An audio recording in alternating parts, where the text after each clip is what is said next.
I want to get your thoughts, Gabe. I don't know how much you've looked into him yet, but what are your thoughts on the Toronto Raptors' new head coach, Darko Rajakovic? So for Rajakovic, I'm personally a fan of the hire, and I've been saying the same thing on every platform I've ever been given. I hate coaching merry-go-rounds. I'm the biggest just hater of the whole concept of, oh yeah, this guy has very glaring flaws, and this is why we can't get the job done. And then another team watches this happen, sees this glaring flaw, and goes, oh yeah, but he's our guy though. We got him. It's just like it's lazy.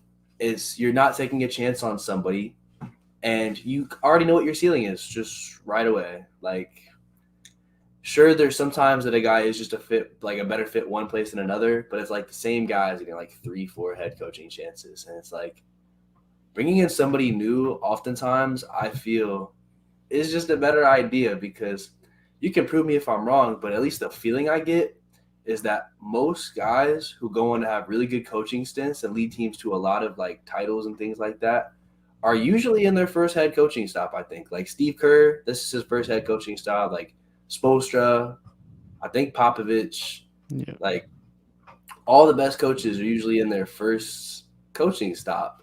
And Nick Nurse won a ring in his first head coaching stop. So it just proves even more. I like taking the chance on new guys, and especially him coming from a team like it's the Grizzlies, right? Just to make sure I'm not Yep. wrong on Yeah. that. Yeah, from the Grizzlies. I like that especially because it's a team that had a lot of guys, a lot of depth, and being under that Taylor Jenkins system, I think it's a good place to be because they were a young, run, hustling team. I like the chance. It's from a good organization, a good system, a team that has notoriously outperformed our expectations for them year in and year out for the past couple years. And so for a team like the Raptors that I feel like also sort of had that identity for a couple years of outperforming expectations, who now the past year or so has been really underperforming. It's a nice reset. I like it. And while I'm not too familiar with his X's and O's, as far as just taking a chance on him, I like it. Yeah, that's kind of where I'm at too. I like that it's a fresh face. I like that it's outside the organization. It was time for a change. Obviously, Nick Nurse was a great hiring at the time, but we've been within the organization for a while now. Our own guys are getting picked to go coach within other organizations. Of course, Adrian Griffin being the most notable as of late. Chris Finch is gone. Nate Bjorkgren has gone. So it's nice to go outside of our own coaching tree and get a fresh face in there. Of course, now we're getting a few new assistants with that as well. And from what Darko has done, from what our assistants are being hired to do now, it looks like we're hiring a lot of guys that are developmentally focused. And although I don't think we're going towards a complete rebuild, I do like the indication that we are bringing some guys in that are going to help with a bit of a retool with some new young guys coming in between the development of Barnes, the development of our first round pick this year, the development of Koloko. We have some young guys that are going to be instrumental to us moving forward that are going to need those types of guys around. So I like that much as far as the types of guys we're bringing in, specifically Darko.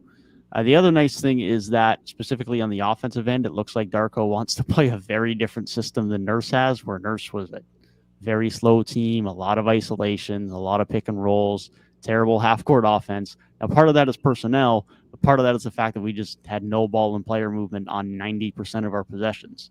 Darko has already come out and said that that is just the complete opposite of how he wants to go about things. He wants to have lots of ball movement, wants to have lots of player movement, and has also talked on the defensive end about not wanting to just leak corner threes, which I'm sure Gabe will also know will. There's way too many corner threes that live rent free in our head over the last couple of years that just get leaked night after night. So it definitely looks like there's some things that'll be addressed that have been sore points of Raptors fans as far as how coaching has gone over the last couple of years. And of course, there's going to be growing pains. It's a young head coach, it's a rookie head coach. I think he's only 44 years of age, but he's got a lot of experience in the league. And as a fresh face, I like what he could potentially bring to the organization. Yeah, pretty much like those are a lot of the points that I heard like when I just did like some brief research on him. But I just want to see how this affects like Scotty Barnes' growth as a player because he's supposed to be like the next franchise guy, and I just want to see like him and like a more up-tempo offense, I think will be very effective for him because he's best when he's just like in the open court because he's such a good finisher, such a big wing. I just want to see how his development really goes, and hopefully like he's the focus of that, even if it's not a full rebuild like you said, like a slight retooling, whoever you guys select the lottery pick this year. I think it shows a lot of promise, and like Gabe says, I love just seeing a new guy getting his first opportunity. And from what we've seen, like especially like from good organizations like the Grizzlies, who have been very good over the last few years, I think this is a very good hire. Definitely wasn't on like our radar when we talked about the Raptors head coaching situation a couple weeks ago, but definitely seems very promising, and I'm excited just to see like how the young talent is able to develop under him. Yeah, it's a good sign as well, and especially with the point about bringing in more development-based assistants. It's like the first domino's already fallen, and it could show some promise toward the future. It could show some promise toward the future of this roster.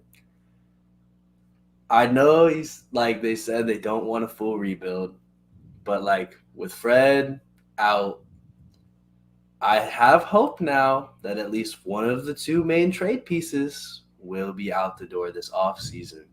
And then while one guy might stick around, then at least the majority of the team will be mostly like newer guys who they can develop. It's time. It's necessary. I don't want to be too long-winded on it because we've had endless conversations about this, but it's time to get a majority new roster and then just move fully into the Scotty Barnes and hopefully pick number 3 era. Even if it's not pick 3, I would just like to see y'all trade up for another lottery pick if possible. Yeah, another lottery pick would be nice. I think there's been talks too of like trading back a bit and getting like, I don't know what actual picks would be because I'd have to know what teams have multiple picks, but say like pick 17 and 27 or something like that. There's been some discussions about that being a possibility just to have an extra pick because I don't think we have a second this year. So that could be an option too, which maybe if they see a guy who starts sliding, but that remains to be seen. I want to ask you though, Gabe, while you mentioned Freddie opting out, do you think there's any chance he resigns or is he just out the door? Absolutely not. No. I think at this point, like, it's just not a good fit on either end. The Raptors really need a true playmaker at that one position. And when there's just so many wings on the team, like that 2 through 4 is probably always just going to have enough guys that are already on the roster. So until they thin that out, you're really relying on that one spot to get your playmaking. It's not like you can just have like another guard in there next to him, really, with the way the roster is currently constructed. And so it's not really the best fit for the Raptors just based on that alone because, yeah, like Scotty has the ability to progress as a playmaker, but I don't think he should be the guy you rely on as your primary playmaker on a good to great team. Whoever they end up bringing in to replace him, I'm not really sure. I'm hoping somewhere in the draft or maybe they can find somebody in free agency that can really come in and just focus on playmaking. If he has some good defensive chops, if he has some good scoring chops, cool. But, like, I do think we have a fair amount of that on the roster. It's just somebody to really control the flow of the game since we've been missing that ever since the Kyle Lowry trade. On Fred's end, his game fits best as the off guard. That's how he became a great, impactful player in this league. That's what he did in our finals run. And that's just always been how he's best utilized as the off-ball guard who he can dribble, he can go score, especially if you leave him in while your starting point guard is out. However, him just being the guy who can catch and shoot, who can, just change up the offense and be that complementary guard, I really feel like that's just what he needs to do. And even if it's not a complementary guard, because I see things like if he was on a roster like the Lakers, they have a primary ball handler already and like a LeBron James or something. And then you can pass out to Fred or while LeBron's taking some minutes off, Fred can run the offense for a little bit. It feels like a great fit. But as far as him coming back to the Raptors, no way. What do you think, Dev? I think there's a chance. I don't think it's that high of a chance, but I think there's definitely a possibility. I mean, the unfortunate reality is if Freddie walks, we're without a point guard. I mean, Malachi Flynn is not your starting point guard next year. At least I pray he's not. So something needs to happen. Whether that's a guy in the draft, possibly, but there's not really a true point guard in and around that range other than maybe Hood-Schifino. Like Coulibaly's probably not going to be a true number one guy. Cason Wallace, you could make a case could be a true point guard, but even that's up for debate whether you want him as a primary or secondary playmaker. He may not even be on the board at that point. So there's not really a ton of true point guards in and around that range, which makes things a little bit interesting, not to mention the fact that whether they're ready to be a day one NBA starting point guard for a team that's probably still going to look to make the play-in tournament next year is a little bit dicey. So they're going to be in a situation where they're probably going to have to give Fred an offer just because they feel the need to, because they don't have a ton of financial flexibility, but they are going to need a point guard because otherwise they're looking at a Gabe Vincent at a mid-level exception or a Javon Carter.